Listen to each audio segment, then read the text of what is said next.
एक विचार करा, जर आपण आपल्या मेंदूतून सगळं पाणी काढून टाकलं आणि त्याचे जे पौष्टिक घटक आहेत ते वेगळे केले, तर ते कसं दिसेल? म्हणजे अक्षरशः आपल्या विचारांचा, आपल्या भावनांचा स्रोत वाळवून पाहिला तर. वाह! खूपच रंजक कल्पना आहे. म्हणजे आपल्या अस्तित्वाच्या हार्डवेअरला त्याच्या मूळ घटकांमध्ये विभागून पाहण्यासारखं आहे. आणि आश्चर्याची गोष्ट म्हणजे ते काही फार गुंतागुंतीचं दिसणार नाही. बरोबर. आणि तुम्ही पाठवलेल्या स्रोतांनुसार जर आपण असं केलं, तर आपल्या सुकवलेल्या मेंदूचा जवळजवळ 60% भाग हा चरबीचा असेल, लिपिड्सचा. हो. आणि उरलेल्या भागात मग प्रथिने, अमिनो ॲसिड, सूक्ष्म पोषक तत्वे आणि ग्लुकोज सापडेल. आणि खरं तर आजच्या आपल्या चर्चेचा उद्देश हाच आहे. आपण जे काही खातो पितो त्या प्रत्येक घासाचा आपल्या मेंदूच्या कामावर, आपल्या मूडवर आणि आपल्या एनर्जी लेव्हलवर कसा थेट परिणाम होतो हे उलगडून पाहणं. अगदी. आपण आज मेंदूच्या आरोग्याचं एक प्रकारे बिल्डिंग मॅन्युअल वाचणार आहोत. आपण फक्त काय खावं हे नाही पाहणार, तर का खावं याच्या मुळाशी जाणार आहोत. उत्तम. आपण मेंदूच्या बांधणीपासून सुरुवात करूया, म्हणजे चरबी. मग तिथले कामगार म्हणजे प्रथिने. मग त्या कामगारांना लागणारी छोटी पण महत्वाची अवजारं म्हणजे सूक्ष्म पोषक तत्वे. आणि शेवटी या संपूर्ण कारखान्याला लागणारी वीज म्हणजे कार्बोदके. अरे वा! हे तर building a better brain one meal at a time असं काहीतरी झालं. चला तर मग पायाभरणीपासून सुरुवात करूया. चरबी. आपण नेहमी ऐकतो की चरबी टाळावी, डाएटमधून काढून टाकावी. पण तुम्ही म्हणताय की आपला मेंदूच मुळात चरबीचा गोळा आहे. हा विरोधाभास कसा समजून घ्यायचा? हाच तर सर्वात मोठा गैरसमज आहे. मेंदूसाठी चरबी आवश्यक आहे, पण योग्य प्रकारची चरबी. विचार करा की तुमच्या मेंदूतील प्रत्येक न्यूरॉन म्हणजे प्रत्येक मज्जापेशी ही एक विजेची तार आहे. आणि या तारांवर जर योग्य इन्सुलेशन नसेल तर काय होईल? सिग्नल नीट पोचणार नाहीत, शॉर्ट सर्किट होईल. म्हणजे विचार करण्याची प्रक्रियाच मंदावेल, गोंधळ उडेल. ओमेगा 3 आणि ओमेगा 6 फॅटी ॲसिड्स अच्छा. यांना आवश्यक फॅटी ॲसिड म्हणतात, कारण आपलं शरीर ते स्वतः तयार करू शकत नाही. ते आपल्याला आहारातूनच मिळवावे लागतात. जसं की अक्रोड, जवस आणि सॅल्मनसारखे मासे. हे ओमेगा फॅट्स त्या इन्स्युलेशनला लवचिक आणि कार्यक्षम ठेवतात, ज्यामुळे संदेश वेगाने आणि अचूकपणे इकडून तिकडे जातात. एक मिनिट. म्हणजे मी जर योग्य प्रकारचे फॅट्स खाल्ले नाहीत, तर माझ्या मेंदूतील वायरिंगचे इन्सुलेशन खराब होऊ शकतं. हो, होऊ शकतं. मग आपण जे बर्गर किंवा तळलेले पदार्थ खातो, त्यातील चरबीचं काय? ती सुद्धा हेच काम करते का? नाही. आणि हाच महत्वाचा फरक आहे. चांगल्या चरबीच्या विरुद्ध बाजूला आहेत ट्रान्स आणि सॅच्युरेटेड फॅट्स. हे फॅट्स तुमच्या मेंदूतील पेशींच्या आवरणाला लवचिक ठेवण्याऐवजी कडक आणि थाट बनवतात. बापरे. कल्पना करा की तुमची विजेची तार कडक झाली आहे आणि त्यावर भेगा पडल्या आहेत. सिग्नल नीट जाणार नाहीत. याचमुळे जास्त प्रमाणात प्रक्रिया केलेले पदार्थ खाल्ल्यानंतर अनेकदा ब्रेन फॉग किंवा मानसिक थकवा जाणवतो. अच्छा. कारण तुमच्या मेंदूतील संवाद अक्षरशः मंदावलेला असतो. म्हणजे चरबी निवडणं हे केवळ वजनासाठी नाही, तर थेट विचारांच्या वेगासाठी महत्वाचं आहे. हे खूपच जबरदस्त आहे. ठीक आहे, म्हणजे आपण मेंदूचं घर बांधायला विटा आणि सिमेंट तर निवडलं, पण हे घर चालवण्यासाठी, संदेश पाठवण्यासाठी जे कामगार लागतात त्यांचं काय? मला वाटते इथेच प्रथिने आणि अमिनो ॲसिडची भूमिका सुरू होते, बरोबर? अगदी अचूक पकडलत. जर चरबी मेंदूची रचना आहे, तर प्रथिनं आणि त्यापासून बनणारे अमिनो ॲसिड हे तिथले कामगार आणि संदेशवाहक आहेत. खरं तर अमिनो ॲसिड हे न्यूरोट्रान्समीटर्स बनवण्यासाठी लागणारा कच्चा मालच आहेत. न्यूरोट्रान्समीटर म्हणजे मेंदूतील रासायनिक संदेशवाहक. बरोबर. जे ठरवतात की आपल्याला आनंदी वाटेल की उदास, आपण सतर्क राहू की शांत. ठीक आहे, हे सैद्धांतिकदृष्ट्या पटतंय. पण रोजच्या जीवनात याचा अर्थ काय? म्हणजे संतुलित आहार घ्यावा हे तर सगळेच सांगतायत. यात नवीन काय आहे की नाही? तुम्ही असं म्हणताय का की माझा दुपारच्या जेवणावर माझा संध्याकाळचा मूड अवलंबून असू शकतो? असू शकतो. हे थोडं अतिशयोक्ती वाटतंय. कामाचा ताण, झोप ह्या गोष्टी जास्त महत्वाच्या नाहीत का? त्या नक्कीच महत्वाच्या आहेत, पण अन्नाची शक्ती आपण कमी लेखतो. तुमच्या स्रोतांमध्ये एक उत्तम उदाहरण दिलंय. कधी विचार केलाय की टर्की किंवा दूध पिल्यानंतर शांत आणि झोप आल्यासारखं का वाटतं? हो, होतं असं. कारण त्यात ट्रिप्टोफॅन नावाचं अमिनो ॲसिड असतं, जे मेंदूत जाऊन सेरोटोनिन नावाचं न्यूरोट्रान्समीटर बनवतं. आणि सेरोटोनिन आपल्याला शांत आणि समाधानी वाटायला मदत करतं. अच्छा. आणि या उलट सतर्क वाटण्यासाठी? त्यासाठी टायरोसिन नावाचं अमिनो ॲसिड महत्वाचं आहे, जे तुम्हाला पनीर, मांस किंवा बियांमधून मिळतं. हे मेंदूत जाऊन डोपामाइन आणि नॉर एपिनेफ्रिन बनवतं, जे आपल्याला लक्ष केंद्रित करायला आणि सतर्क राहायला मदत करतात. ओके. पण इथे गंमत आहे. कोणती? या सगळ्या अमिनो ॲसिड्सना मेंदूपर्यंत पोहोचण्यासाठी स्पर्धा करावी लागते.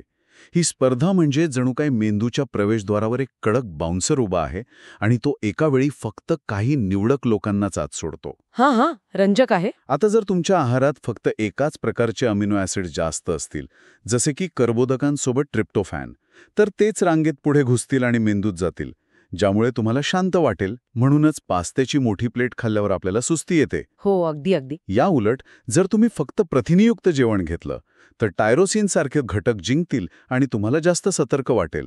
अरे वा! म्हणजे मेंदूच्या आत कुणाला पाठवायचं हे आपण आपल्या ताटातून ठरवू शकतो. म्हणूनच संतुलित आहार महत्वाचा, जेणेकरून कोणत्याच एका गटाची दादागिरी चालणार नाही आणि मूडचं संतुलन राहील. बरोबर. ही एक नाजूक रासायनिक प्रक्रिया आहे जी आपण प्रत्येक जेवणासोबत नियंत्रित करत असतो. हे खरंच खूप रंजक आहे. ठीक आहे, तर आपल्या बिल्डिंग अ ब्रेन मॅन्युअलनुसार पायाभरणी म्हणजे चरबी झाली, कामगार आणि संदेशवाहक म्हणजे प्रथिने पण आले. पण कोणत्याही मोठ्या कारखान्याला किंवा इमारतीला नियमित देखभालीची आणि दुरुस्तीची गरज असते. मला वाटतं इथेच सूक्ष्म पोषक तत्वांची म्हणजे मायक्रोन्यूट्रियंट्सची एंट्री होते. हे तेच का जे कमी लागतात पण त्यांच्याशिवाय कामच चालत नाही? अगदी. सूक्ष्म पोषक तत्वे म्हणजे मेंदूची मेंटेनन्स क्रू. ते संख्येने कमी असले तरी त्यांचं काम खूप मोठं आहे. उदाहरणार्थ, फळ्या आणि भाज्यांमध्ये असलेले अँटीऑक्सिडंट्स. आपला मेंदू ऊर्जेचा प्रचंड वापर करतो आणि या प्रक्रियेत फ्री रॅडिकल्स नावाचा कचरा तयार होतो. फ्री रॅडिकल्स हे नाव खूप ऐकले, पण सोप्या भाषेत हे काय आहेत? सोप्या भाषेत सांगायचं तर फ्री रॅडिकल्स म्हणजे मानसिक गंज. मानसिक गंज? हो, जसं लोखंडाला गंज लागल्यावर ते कमकुवत होतं, तसंच हे फ्री रॅडिकल्स आपल्या मेंदूच्या पेशींना आतून खराब करतात. यालाच ऑक्सिडेटिव्ह स्ट्रेस म्हणतात. आणि अँटीऑक्सिडंट्स हे या गंजला साफ करण्याचं काम करतात. विविध रंगांची फळं आणि भाज्या खाणं म्हणजे आपल्या मेंदूसाठी वेगवेगळ्या प्रकारचे गंजरोधक वापरण्यासारखं आहे. मानसिक गंज ही संकल्पना खूप छान आहे, पटली. आणि अँटीऑक्सिडंट्स व्यतिरिक्त कोणती जीवनसत्वे आणि खनिजे महत्वाची आहेत? आपण नेहमी B12 बद्दल ऐकतो. हो, बी जीवनसत्व, विशेषतः B6, B12 आणि फोलिक ॲसिड हे मेंदूसाठी अत्यंत आवश्यक आहेत.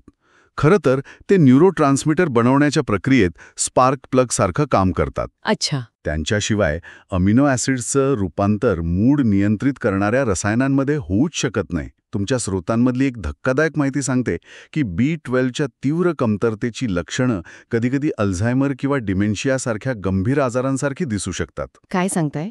म्हणजे योग्य निदान झालं नाही तर केवढा मोठा गोंधळ होऊ शकतो. बरोबर. त्याचबरोबर लोह, तांबे, जस्त आणि सोडियम यांसारखी खनिजेसुद्धा मेंदूच्या आरोग्यासाठी आणि विशेषतः लहान मुलांच्या सुरुवातीच्या बौद्धिक विकासासाठी मूलभूत आहेत. थोडक्यात ही संपूर्ण मेंटेनन्स टीम आपल्या मेंदूला तरुण आणि कार्यक्षम ठेवण्यासाठी 24 तास काम करत असते. हे अविश्वसनीय आहे.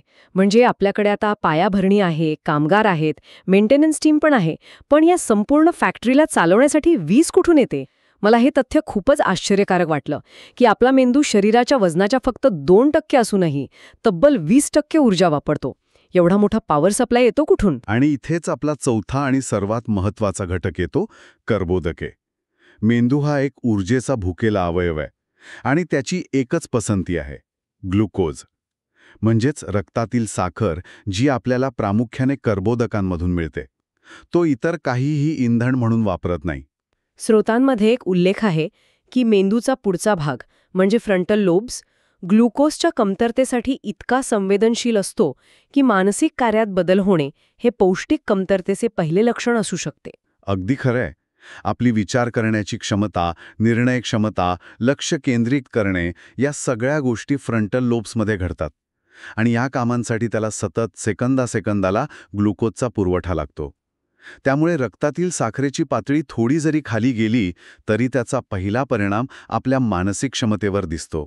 थांबा, म्हणजे दुपारी 3 वाजता मला जे काम करायचा कंटाळा येतो, लक्ष लागत नाही, त्याला आळस न म्हणता माझ्या फ्रंटल लोब्सला ग्लुकोज कमी पडतोय असं म्हणता येईल. मला वाटायचं की ही फक्त एक सवय आहे. तुम्ही त्याला नक्कीच तसं म्हणू शकता. आणि यामागे तुमच्या दुपारच्या जेवणाचा थेट संबंध असू शकतो. कारण इथे एक महत्वाची गोष्ट आहे, सर्व कर्बोदके सारखी नसतात. अच्छा. काही कर्बोदके मेंदूला स्थिर ऊर्जा देतात, तर काही त्याला एका रोलर कोस्टर राईडवर घेऊन जातात. रोलर कोस्टर राईड म्हणजे? हाय ग्लायसेमिक अन्न जसे की पांढरा ब्रेड, पास्ता, गोड पदार्थ हे खाल्ल्यावर तुमच्या रक्तातील ग्लुकोज खूप वेगाने वाढतं. यालाच म्हणतात शुगर रश. तुम्हाला एकदम उत्साही वाटतं. पण यानंतर काय होतं?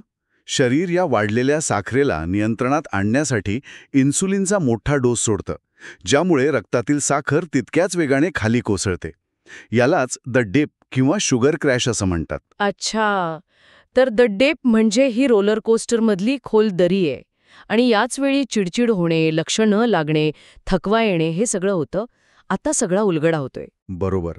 दुसरीकडे ओट्स, संपूर्ण धान्य, कडधान्य यांसारखे पदार्थ आहेत जे ग्लुकोज हळूहळू आणि स्थिरपणे रक्तात सोडतात.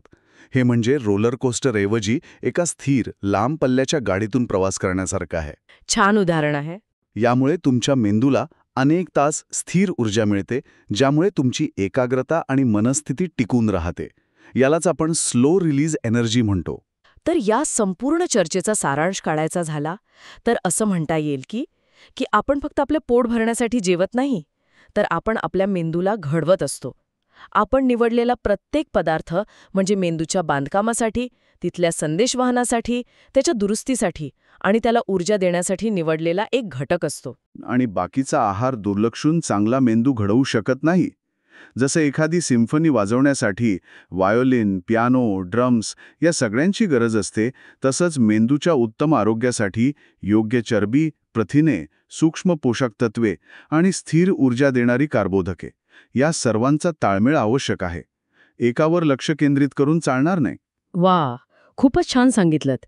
तर आपण जे काही खातो, पितो आणि गिळतो त्या प्रत्येक निवडीचा आपल्या शरीरातील सर्वात शक्तिशाली अवयवावर म्हणजे मेंदूवर थेट आणि दीर्घकाळ टिकणारा परिणाम होतो.